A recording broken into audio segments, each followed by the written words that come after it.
Hello BookTube, my name's Louise and this is my first ever BookTube video. It is Friday the 1st of January 2016 and this year I am going to join BookTube. I have been watching various channels, too many to mention, for the last year and I have loved it and I want to join in the conversation. I want to talk about the books that I am passionate about, which are many. So without further ado, I'd like to show you the books that I read in the month of December. I read 5 novels and I listened to 3 audiobooks. The first book that I read was Fangirl by Rainbow Rowell. Now, the reason I read this was because I've seen it all over BookTube. I didn't know about Rainbow Rowell until I started watching BookTube, and that's probably because I am not the target audience. The target audience is late teens, early 20s, I would say. It is about Kath and Ren, who are identical twins, and they're going off to college. And Ren's decided that she doesn't want to be part of a pair anymore. She wants to branch out, be independent. Kath is going to find this hard because she's a lot quieter. She's the quieter of the twin. She's much more content with just the two of them together.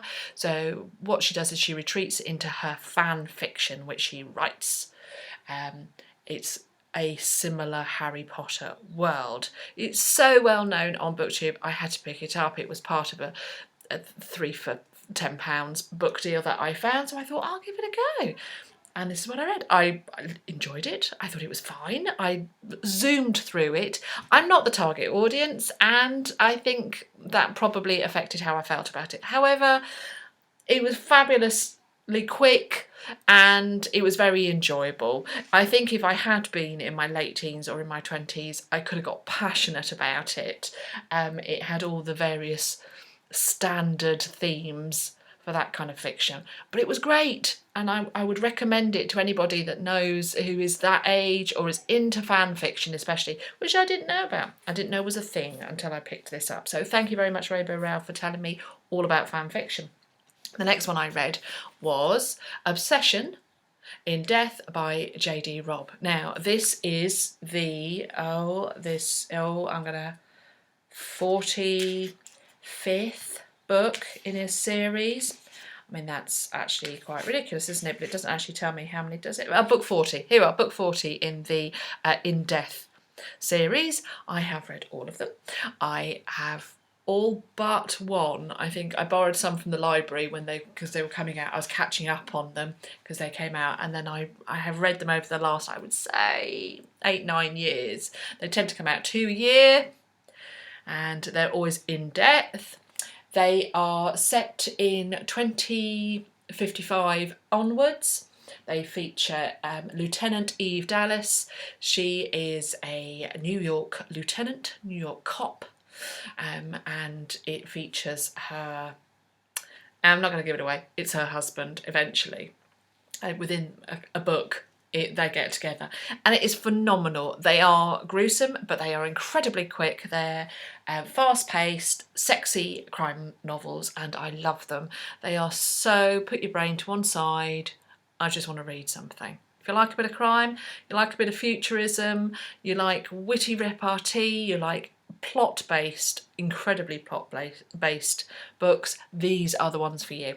And you can pick them up really cheaply because there are 40 in the series. J.D. Robb is actually Nora Roberts, the most, what a prolific author. So it has a hard element of romance and sex in it, which is always good. So that was J.D. Robb. Some of them hit and miss. I mean, they're mainly fine. They're mainly fabulous. They're all fabulous, in fact. I would say with this one, it started really slow. It felt really formulaic to begin with. Or perhaps it's because it's book 40. The first, I would say, quarter of the book, I was thinking, yeah, come on. And then it clicked in and then I loved it and I raced through it. So this is like a 2-day read. Loved it. Then I read something on my Kindle, which I hope you can pick up, is Cop Hater by Ed McBain. This came out in the 1950s. I started reading them in the 1980s when I was a young lass, when I had probably my kind of, I would say, kind of mid-teens, late 80s, mid-teens. I got introduced to Ed McBain. He wrote so many. They're all the 87th Precinct. This is the first one. I saw it as a offer on the Kindle. It was £1, and it was such a long time ago, and I remember loving them. Oh, so dated, so dated. It still was a quick read. I mean, incredibly short books, but quite dated. And although I did love it because it had some of the characters I remember from years and years ago. But yeah, bit dated. Still worth a read. I still enjoyed it. I still got through it really, really quickly. I considered actually getting the series because they've actually brought them out in beautiful kind of range, but I don't think I will be collecting the series again. But yeah, that was good fun. A quick novel. Then I was lent a book, which is the second in the series. The first in the series is just here. She actually lent me all three, but I've actually got this one. That's Graceling by Kirstin Cashore, which I actually read in November. And my friend Taz said to me, "Have you read any Kirstin Cashore?" And I went, "Oh yes, I've just read one, Graceling." And she said, and she produced out of her bag, this is the kind of fabulous person that she is, she brought the other two. And this is Fire. Have I got that in screen? Oh, I've got to get used to this. So this is Fire by Kirstin Cashore. Kirstin Cashore? Either way. I loved it. It was the second book in the series. It actually works as a prequel as well.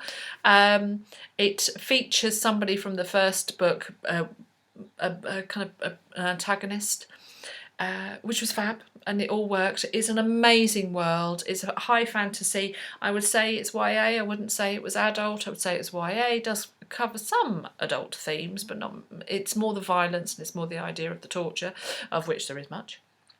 I thought it was really good, really fabulous.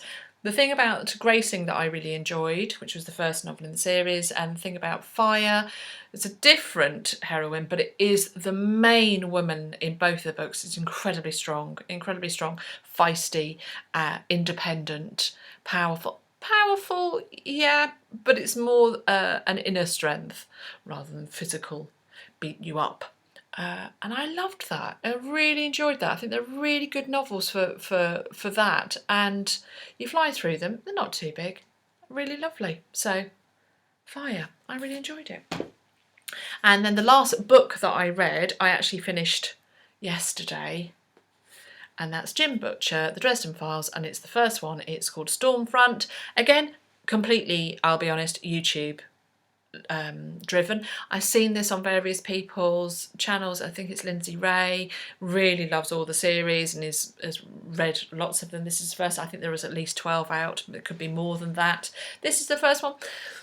I've got a lot of books to read, and so I'm not sure I'm going to continue. He is Meet Harry Dresden, Chicago's first and only wizard PI. Turns out that the everyday world is full of strange and magical things, and most of them don't play well with humans. That's where Harry comes in. I thought it was really, really good. I thought it had a good light touch with humour. I loved all the magic stuff. I loved that. I think it lost something in the descriptions of the fight sequences. But maybe that's just because I've been spoilt in other things that I've read. And it was a bit clumsy. However, it is his first, and apparently the series does get better. Whether or not I will invest, I can imagine if I saw the second one, which I have no idea what that's called, Full Moon. And if I saw it, I probably think, if I saw it cheaper, I'd probably think, oh yeah, no, I'll go for that. I would read them in sequence. From how that book finished, I think you need to read it in sequence. I think you do. But I could see that there'll be some good development. And that was all the books that I read in the month. That's a decent reading month. Not great, but decent. I've read quite a lot of non-fiction books as well, but which I haven't actually finished because they're all picky-uppy, put-it-down books. So those I'll be mentioning along the way. The 3 audiobooks that I have read are, listened to. I don't think you can't read an audiobook. The 3 ones I have are Harry Potter. Oh, yes. And that is because I found out that they have just come out on Audible, which is what I listen to on my phone, and they have released it. And I've been looking for months to see when it would happen, and it did. And all the Harry Potters have come onto Audible. I'm part of the monthly subscription, so I got these at a ridiculously cheap price for how much it costs. Now, when they first came out in audiobooks way back when, I did actually get the tapes. And I think I still got the first two in tapes, but they cost a fortune. They were £20 each. And nowadays, if you actually bought them on CDs or you bought them as a download file, without being on a subscription thing, they're £30. But then The Order of the Phoenix was 29 hours. Anyway, so without further ado, I listened to Harry Potter and the Prisoner of Azkaban by J.K. Rowling. I listened to The Goblet of Fire, Harry Potter and the Goblet of Fire by J.K. Rowling.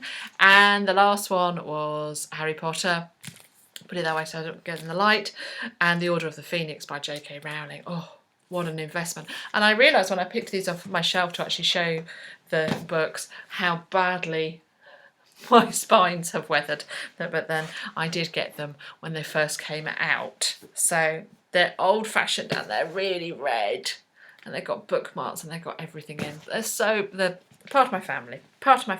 I loved them. I love Stephen Fry's reading of it. I'm a very quick reader. I tend to skim read an awful lot, especially if actually I get really into a book. I skim read it more. I seem to want to gallop it in. And so listening to it, I get all the little details. I reread them very regularly anyway, but you get all the little details, and I loved it. I did a lot of cooking over Christmas, as you can imagine. I did a lot of cooking in the run-up. I use it when I'm cleaning and when I'm cooking, and it's just so much fun. I loved it. I'm now listening to the Half-Blood Prince, and then yeah, I should imagine I'll be listening to the Deathly Hallows after that, and I'll just work my way through before. It's going to be such a shame when I leave the wizarding world again, and I love that it's so comfortable. So that was my reading and listening month for December, and this has been a pleasure. Thank you, BookTube, for allowing me to join. I look forward to making further videos and starting the conversation with you. Bye-bye.